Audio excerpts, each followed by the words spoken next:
अस्सलाम वालेकुम। आज जो हम अपना टॉपिक स्टार्ट करने वाले हैं वो है आपका टिश्यूज। पहले हमने सेल को वो पढ़ा, आज हम दूसरा लेवल पढ़े हैं जो कि है आपका टिश्यू। बेसिकली हमने स्टार्ट में डिस्कस किया था कि जो आपके सेल्स होते हैं same type of cell combine होते हैं और आपका क्या बनाते हैं, वो टिश्यू बनाते हैं। और सेम और different type of tissues combinedly काम करते हैं और आपका क्या बना देते हैं, आपका ऑर्गन बना देते हैं। तो आज हमने उसी टिश्यू को डिस्कस करना है। अब टिश्यू बेसिकली क्या होता है, ये आपका कलेक्शन ऑफ सेल होता है जो कि स्पेशलाइज्ड और पर्टिकुलर फंक्शन एक साथ परफॉर्म कर रहे होते हैं। अब देखें, ये जो हमारे पास डिफरेंट सेल्स आ रहे हैं, इन्हें एक साथ रखने के लिए हमें कोई ना कोई मटेरियल चाहिए होता है।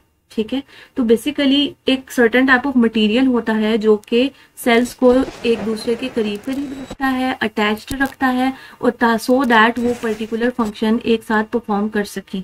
ठीक है, और उस ऑर्गन के अंदर या उसके अंदर क्या कर रह सके, एक इनक्लोज्ड शेप में रह सके।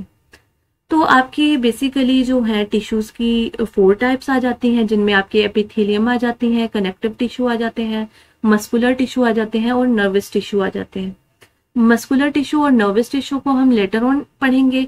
इस चैप्टर में हम ज्यादा जो फोकस करेंगे वो आपके एपिथेलियल टिश्यू पे करेंगे और कनेक्टिव टिश्यू पे करेंगे। अब एक हम डायग्राम देखते हैं और उससे हमें क्लियरली शो अप हो जाएगा कि इन सब में डिफरेंस क्या है। अच्छा, सबसे पहले ये जो डायग्राम बनी है वो है आपकी कनेक्टिव टिश्यू की। अब इसमें देखें, ये जो आपको पर्पल कलर के नजर आ रहे हैं, ये आपके हैं सेल, और इसको सराउंड कर रहा है एक लिक्विड सा, एक ग्लू कह लें, जिन्होंने इसे जोड़ा हुआ है। ठीक है, तो वो उसे हम बोल देते हैं आपका मैट्रिक्स। ठीक है, सेल को कौन सराउंड करता है, सेल को बेसिकली सराउंड करता है मैट्रिक्स। अब इस कनेक्टिव टिश्यू में काफी ज्यादा मैट्रिक्स की अमाउंट प्रेजेंट है। अगर हम सेकंड पिक्चर में देखें एपिथेलियल टिश्यू वाले में, तो इधर आपके सेल का साइज हमें बड़ा नजर आ रहा है, लेकिन ये जो मैट्रिक्स वाला पोर्शन है ये हमें थोड़ा सा नजर आ रहा है। ठीक है, थर्ड आपके मसल्स आ जाते हैं, मसल टिश्यू। अब ये जो मसल टिश्यू है, ये जिसमें ये आपको स्ट्रेटेड सा नेटवर्क नजर आ रहा है, ये बेसिकली आपके सेल्स इस तरह अरेंज होते हैं।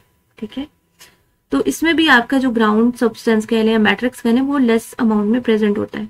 देन आपके आ जाते हैं नर्वस टिश्यू, जिनमें आपको ये आपका सेल बॉडी नजर आ रही है, डेंड्राइट्स नजर आ रहे हैं, आपको एक्सोन्स नजर आ रहे हैं। अच्छा, अब ये जो, और ये बेसिकली ये जो न्यूरोनल नेटवर्क है, ये क्या बना रहे होते हैं, जंक्शंस बना रहे होते हैं एक दूसरे को अटैच रखने के लिए। ठीक है, सेल बॉडी के साथ भी जंक्शन बना सकती है, सेल बॉडी एक्सॉन के साथ भी बना सकती है, सेल बॉडी डेंड्राइट के साथ भी बना सकती है। ये जो जंक्शन वगैरह और एवरीथिंग है, नेटवर्किंग इनकी, ये हम आपकी फर्दर डिस्कस करेंगे। अच्छा, अभी फिलहाल हमने पढ़ने हैं कनेक्टिव टिश्यू और एपिथेलियल टिश्यू। तो हमने पिक्चर से ही देख लिया कि जो आपका कनेक्टिव टिश्यू होता है, इसमें large amount of matrix present होती है, जबकि आपके एपिथेलियल टिश्यू में मैट्रिक्स थोड़ा कम अमाउंट में प्रेजेंट होता है। अब ये जो कनेक्टिव टिश्यू होते हैं आपके, या एपिथेलियल कह लें, इनके ना बेसिकली ये जो टिश्यूज हैं ये 2 तरह के कंपोनेंट से बने हुए हैं। एक आ जाता है आपका सेल, दूसरा आ जाता है आपका मैट्रिक्स। अब ये जो मैट्रिक्स है ये भी फर्दर आप 2 पोर्शन में डिवाइड करते हैं, जिनमें आपके आ जाते हैं फाइबर्स, और सेकंड पे आपका आ जाता है आपका ग्राउंड सब्सटेंस। सब अच्छा, सबसे पहले आपके आ जाते हैं कनेक्टिव टिश्यू। इन्हें थोड़ा सा हम देख लेते हैं कि ऐसे टाइप ऑफ टिश्यूज हैं जिनमें large amount of intracellular substance को मैट्रिक्स बोल रहे हैं। अब अगर हम इसको डिवाइड करें तो इसमें आपके क्या आ रहे हैं, इसमें आपके सेल्स आ रहे हैं, फाइबर्स आ रहे हैं और ग्राउंड सब्सटेंस आ रहे हैं। और ये जो फाइबर्स और ग्राउंड सब्सटेंस है, इनको हम कंबाइनली क्या कहते हैं, इसे हम बोल देते हैं मैट्रिक्स। अब जो आपकी अब ये जो आपके कनेक्टिव टिश्यू है ना, इन्हें हम फर्दर क्लासिफाई करते हैं और डिफरेंट टाइप्स कह लें उनमें, जो कि आपको इस पिक्चर में शो हो रही है। अच्छा, सबसे पहले जो आपकी टाइप होती है वो होते हैं आपके लूज कनेक्टिव टिश्यूज। ठीक है, लूज कनेक्टिव टिश्यू में आपके कौन से आ रहे हैं, ये आपके प्रेजेंट होते हैं अंडर दी स्किन। अब अंडर द स्किन ये जो लूज कनेक्टिव टिश्यू प्रेजेंट होता है, ये किस पे कंसिस्ट कर रहा है, इसमें सर्टेन सेल प्रेजेंट है उसके अंदर आपके कोलेजन फाइबर्स होते हैं और इलास्टिक फाइबर्स होते हैं। ठीक है, अभी हम जो है फर्दर सेल्स कौन कौन से हैं, सेल्स के टाइप्स और फाइबर्स के टाइप्स और ग्राउंड सब्सटेंस के टाइप्स थोड़ी सी देखेंगे कि इनमें क्या क्या चीज़ें प्रेजेंट है। लेकिन उससे पहले ना हम इसकी क्लासिफिकेशन देख लेते हैं। ठीक है, तो आपको ये क्लियर हो जाएगा कि कोलेजन, इलास्टिक और रेटिक्यूलर जो होती हैं, बेसिकली 3 टाइप ऑफ फाइबर होते हैं जो कि आपके कनेक्टिव टिश्यू के अंदर प्रेजेंट होते हैं। तो उन्हीं में से जो कोलेजन है और इलास्टिक है, ये आपकी कहाँ पे प्रेजेंट होते हैं? ये फाइबर्स आपके प्रेजेंट होते हैं आपकी स्किन में, स्किन की लेयर में, जिधर आपका लूज कनेक्टिव टिश्यू प्रेजेंट होता है। सेकंड पे आपके आ जाते हैं फाइब्रस कनेक्टिव टिश्यू। ये जो फाइब्रस कनेक्टिव टिश्यू है, ये आपके किधर प्रेजेंट है? ये आपके टेंडन्स में, टेंडन्स बना रहे होते हैं।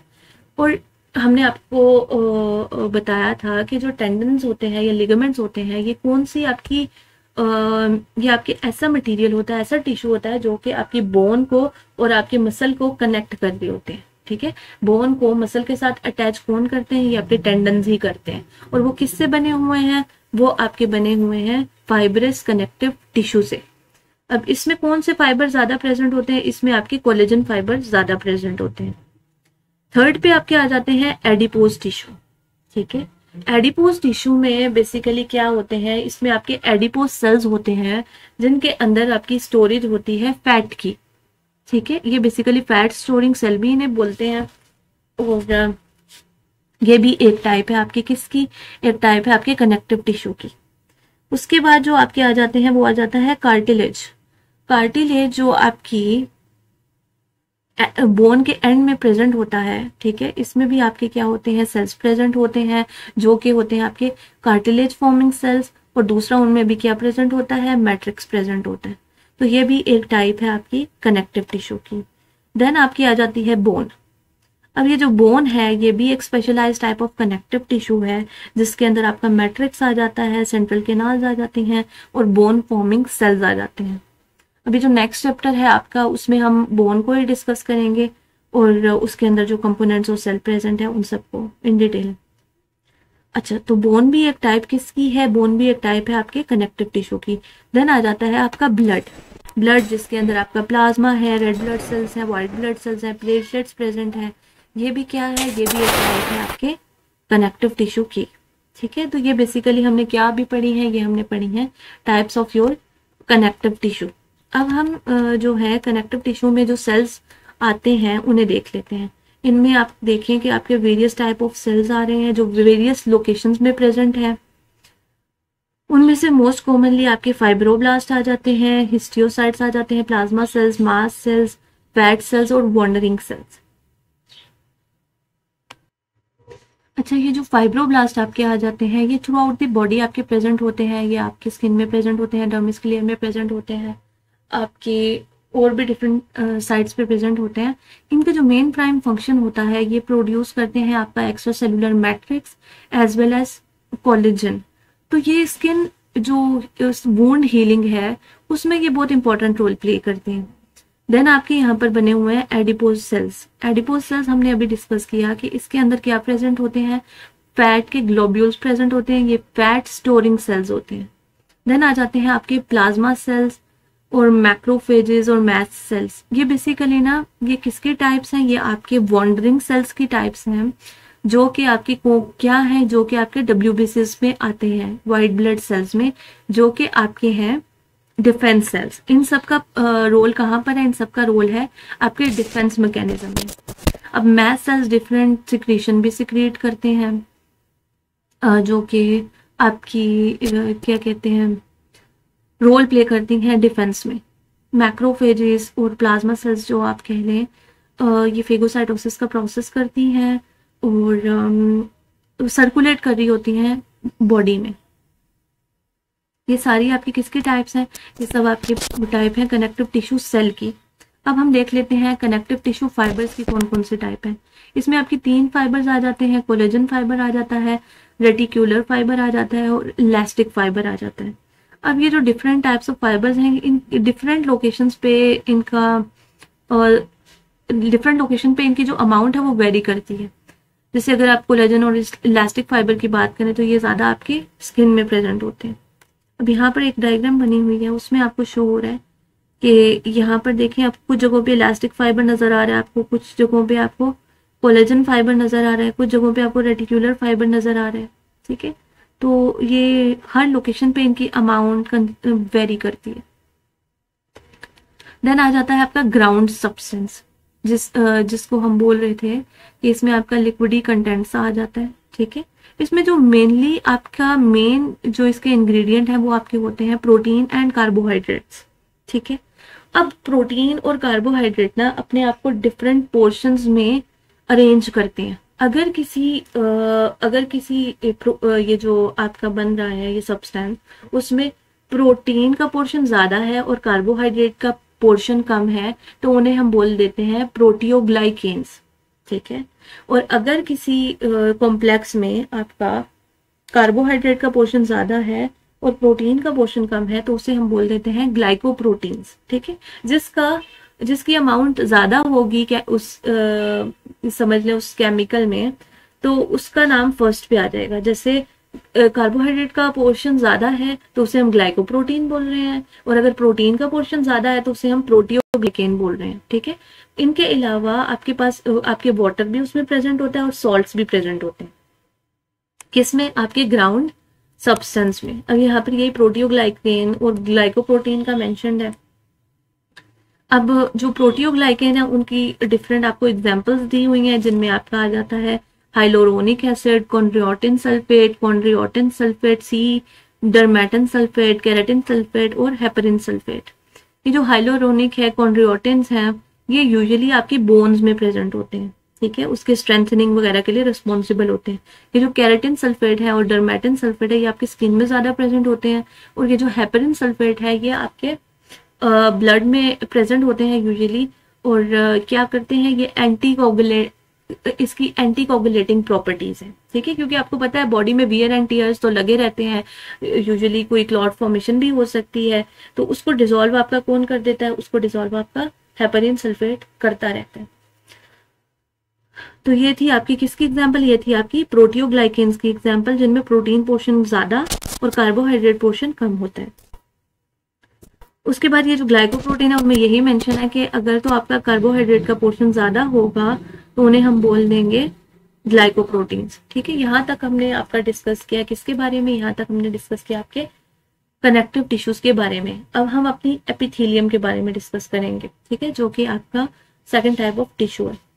अब ये जो एपिथेलियम है ये यूजुअली जो आपकी बॉडी की कवरिंग्स होती हैं या कैविटीज होती हैं उनको ना ये कवर कर रहा होता है। ठीक है, सबसे पहले जो आपकी आउटर मोस्ट लेयर्स होती हैं वो एपिथेलियम की बनी होती है, या बहुत जो इनर मोस्ट लेयर्स होती हैं। ठीक है, ल्यूमिन के अंदर जो फर्स्ट लेयर होती है वो भी हमेशा एपिथेलियम की बनी होती है। तो ये जो इसमें हमने देखा था कि इसमें ग्राउंड मैट्रिक्स जो होता है थोड़ा कम अमाउंट में प्रेजेंट होता है एज कम्पेयर टू आपके कनेक्टिव टिश्यू। ठीक है, इनके ना 3 प्राइम फंक्शन है। अब कनेक्टिव टिश्यू तो आपको पता है बहुत सारी बॉडी में डिफरेंट जगहों पे प्रेजेंट है और उनके बहुत सारे फंक्शंस हैं, लेकिन इनके जो एपिथेलियम के हैं वो प्राइम 3 फंक्शन है। कौन कौन से हैं? एक प्रोटेक्शन प्रोवाइड करना, दूसरा एब्जॉर्प्टिव फंक्शन और तीसरा सिक्रेटिव फंक्शन। ठीक है, प्रोटेक्टिव फंक्शन वो एपिथेलियम करेगी जिसकी मल्टी लेयर्स होंगी। ठीक है, जो एपिथेलियम आपके मल्टी सेल लेयर में प्रेजेंट होगी वो आपकी क्या करेगी? उस स्पेसिफिक पार्ट ऑफ बॉडी को प्रोटेक्ट करेगी, उसे बचाएगी डिहाइड्रेशन से, केमिकल से और मैकेनिकल डैमेज से। अब जो आपका सिक्रेटरी फंक्शन और एब्जॉर्प्टिव फंक्शन है ये आपकी वो वाली एपिथेलियम करेगी जिसमें सिंगल लेयर होगी और वो प्रॉपरली क्या करेगी? चैनल प्रोवाइड करेगी एब्जॉर्प्शन के लिए और कुछ केमिकल्स रिलीज करेगी जो कि फैसिलिटेट करेंगे डिफरेंट प्रोसेसेस को, तो वो इसका आ जाएगा सिक्रेटिव फंक्शन। अच्छा, तो जो आपकी on the basis of this function आपकी हम ना एपिथेलियम को 2 टाइप्स में डिवाइड करते हैं। एक आ जाती है आपकी सिंपल एपिथेलियम, एक आ जाती है आपकी स्ट्रेटिफाइड एपिथेलियम। जो सिंपल एपिथेलियम है जैसे कि आपको यहाँ पर नजर आ रहा है उसमें single layer of cell present है और नीचे उसकी होती है बेसमेंट मेम्ब्रेन। ठीक है, बेसमेंट मेम्ब्रेन बेसिकली ये इस सेल की लेयर को सपोर्ट कर रही होती है। अच्छा, तो ये जो सिंगल लेयर है ये बेसिकली कौन सा फंक्शन परफॉर्म करेगी? जैसा कि अभी हमने डिस्कस किया, ये एब्जॉर्प्टिव और सिक्रेटिव फंक्शन परफॉर्म करेगी। ये यूजुअली आपकी जीआईटी में प्रेजेंट होती हैं, आपके रिस्पायरेटरी ट्रैक में प्रेजेंट होती हैं आपके वजाइना वगैरह की लेयर्स में प्रेजेंट होती हैं। जो आपकी दूसरी लेयर है जो कि है स्ट्रेटिफाइड एपिथेलियम, ठीक है, ये देखें ये मल्टीपल लेयर ऑफ सेल्स की फॉर्म में प्रेजेंट है। तो ये बेसिकली आपको क्या प्रोवाइड करी, ये प्रोटेक्शन प्रोवाइड करी है। यूजुअली जो आपकी स्किन की लेयर होती है वो किसकी बनी होती है, वो आपकी स्ट्रेटिफाइड एपिथेलियम की बनी होती है। अभी जब आगे हम स्किन को पढ़ेंगे और स्किन को डिस्कस करेंगे तो उसमें हम देखेंगे कि इस एपिथेलियम की स्किन के अंदर कितनी फर्दर लेयर प्रेजेंट है, ठीक है, कितने टाइप्स ऑफ सेल्स इसमें प्रेजेंट। तो ये था आपका चैप्टर जिसमें हमने डिस्कस किया आपके कनेक्टिव टिश्यू को और आपके एपिथेलियम को।